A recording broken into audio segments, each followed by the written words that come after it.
IPL இறுதிப் போட்டி இடம் மாற்றப்பட்டது தொடர்பாக திரிணாமுல் காங்கிரசிற்கும் பாஜகவிற்கும் இடையே வார்த்தை மோதல் ஏற்பட்டுள்ளது. இந்த ஆண்டுக்கான IPL இறுதிப் போட்டியை கொல்கத்தா ஈடன் கார்டன் மைதானத்தில் நடத்த திட்டமிட்டிருந்த நிலையில் திடீரென அது அகமதாபாத்தில் உள்ள நரேந்திர மோடி மைதானத்திற்கு மாற்றப்பட்டது. வானிலை உள்ளிட்டவற்றின் அடிப்படையில் இந்த மாற்றம் செய்யப்பட்டதாக BCCI விளக்கம் அளித்தது. இதுகுறித்து கருத்து தெரிவித்த திரிணாமுல் காங்கிரஸ் மூத்த தலைவர் தேபாங்சு பட்டாச்சார்யா, ஒட்டுமொத்த நாடே குஜராத்திற்கு சொந்தமாக மாறிவிட்டதா, பெரிய போட்டிகள் அனைத்தும் அகமதாபாத்தில் ஏன் நடத்தப்படுகின்றன என கேள்வி எழுப்பியிருந்தார். முந்தைய ஆண்டின் சாம்பியன் என்ற அடிப்படையில் கொல்கத்தாவில்தான் இறுதிப் போட்டி நடைபெற்றிருக்க வேண்டும் எனவும் அவர் கூறியிருந்தார்.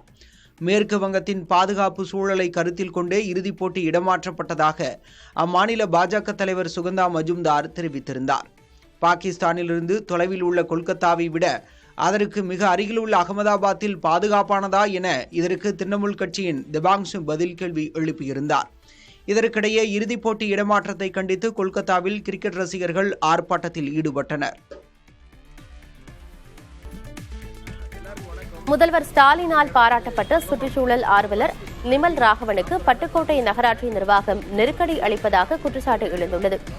மக்களை ஒன்றிணைத்து 70 டன் குப்பைகளை அகற்றி சீரமைத்த மங்கம்மா குளத்தில் நகராட்சி மீண்டும் குப்பைகளை கொட்டுவதாக நிமல் ராகவன் குற்றம் சாட்டியுள்ளார். இந்த குற்றச்சாட்டுகளுக்கு மறுப்பு தெரிவித்துள்ள நகராட்சி ஆணையர் கனிராஜ், அது மக்கள் கொட்டிய குப்பை என பதிலளித்துள்ளார்.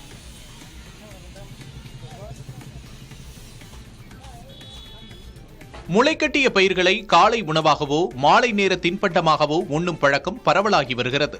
முளைக்கட்டிய பயிர்கள் புரதம் உட்பட பல ஊட்டச்சத்துக்கள் நிறைந்தவைதான் என்றாலும் அவை அனைவருக்கும் உகந்தவை அல்ல என்று மருத்துவர்கள் எச்சரிக்கின்றனர்.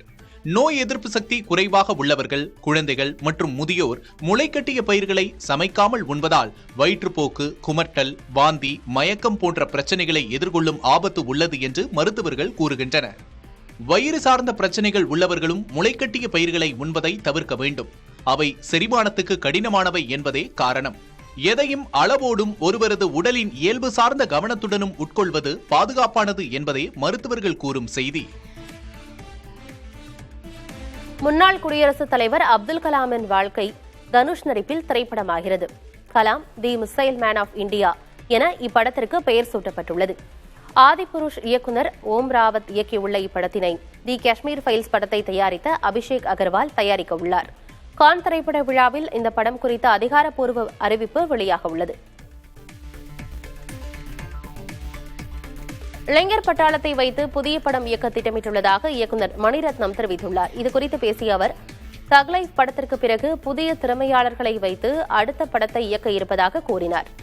சரியான கதை அமையும் பட்சத்தில் அதற்கான பணிகள் தொடங்கப்படும் என மணிரத்னம் தெரிவித்துள்ளார். டெல்லியில் உள்ள பாகிஸ்தான் தூதரகத்தில் பணியாற்றும் அந்நாட்டு அதிகாரி 24 மணி நேரத்திற்குள் இந்தியாவை விட்டு வெளியேற மத்திய அரசு உத்தரவிட்டுள்ளது. தனது பணிகளை தவிர தேவையில்லாத சில விவகாரங்களில் அவர் கவனம் செலுத்தியதால் நாட்டை விட்டு வெளியேற உத்தரவிடப்பட்டுள்ளதாக தகவல்கள் வெளியாகியுள்ளன. ஏற்கனவே கடந்த 13ஆம் தேதி பாகிஸ்தான் தூதரக அதிகாரி ஒருவர் இந்தியாவை விட்டு வெளியேற அறிவுறுத்தப்பட்டார். பகல்காம் தாக்குதலை தொடர்ந்து பாகிஸ்தானில் உள்ள பயங்கரவாத முகாம்களை இந்தியா அளித்ததால் இரு நாடுகளுக்கிடையே மோதல் உருவானது. பிறகு இரு நாடுகளும் சண்டை நிறுத்தத்தை அமல்படுத்தின. ஆறாம் ஆண்டின் ஜூன் மாதத்திற்குள் மும்பை பங்குச்சந்தையின் சென்செக்ஸ் 1 லட்சம் புள்ளிகளை எட்ட வாய்ப்பிருப்பதாக சர்வதேச ஆய்வு நிறுவனமான மோர்கன் ஸ்டான்லி கணித்துள்ளது. 2026ஆம் ஆண்டின் ஜூன் மாதத்திற்குள் மும்பை பங்குச்சந்தையின் சென்செக்ஸ் 1 லட்சம் புள்ளிகளை எட்ட வாய்ப்பிருப்பதாக சர்வதேச தர ஆய்வு நிறுவனமான மோர்கன் ஸ்டான்லி கணித்துள்ளது. 2026ஆம் ஆண்டு ஜூன் மாதத்திற்குள் மும்பை பங்குச்சந்தையின் சென்செக்ஸ் 89,000 புள்ளிகளை எட்ட வாய்ப்பிருப்பதாக தெரிவித்துள்ள சர்வதேச தர நிறுவனம், இந்தியாவின் அபரிமிதமான வளர்ச்சி காரணமாக இப்போதிலிருந்து 30% வரை அதிகரிக்கக்கூடும் என கணித்துள்ளது. தற்போது சென்செக்ஸ் 81,000 புள்ளிகளில் உள்ள நிலையில் 30% ஏற்றம் என்றால் 1 லட்சத்தை எட்ட வாய்ப்பிருக்கிறது என கணித்துள்ளது.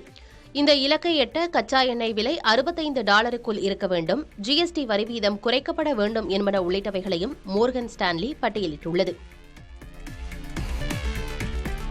ராமநாதபுரம் மாவட்டம் ஏர்வாடி தர்காவில் சந்தனக்கூடு விழா வெகு விமரிசையாக நடைபெற்றது. பிரசித்தி பெற்ற அல்குத் புல் சுல்தான் சையீத் இப்ராஹிம் பாதுஷா நாயகம் தர்காவில் கடந்த 9ஆம் தேதி சந்தனக்கூடு சமூக நல்லிணக்க திருவிழா கொடியேற்றத்துடன் தொடங்கியது. அதனைத் தொடர்ந்து இன்று அதிகாலை முஜாவீர் நல்ல இப்ராஹிம் தர்காவிலிருந்து சந்தனக்கூடு ஊர்வலமாக வான வேடிக்கைகளோடு எடுத்து வரப்பட்டு இப்ராஹிம் பாதுஷா நாயகம் தர்காவை 3 முறை வலம் வந்தது. பிறகு சிறப்பு பிரார்த்தனைக்கு பிறகு மக்பராவில் பச்சை மற்றும் பலவண்ண போர்வைகளால் போர்த்தப்பட்டு சந்தனம் பூசப்பட்டது. இதில் இந்தியா முழுவதுமின்றி தெற்காசியா முழுவதிலுமிருந்து லட்சக்கணக்கானோர் சாதி மத வேறுபாடின்றி பங்கேற்றனர்.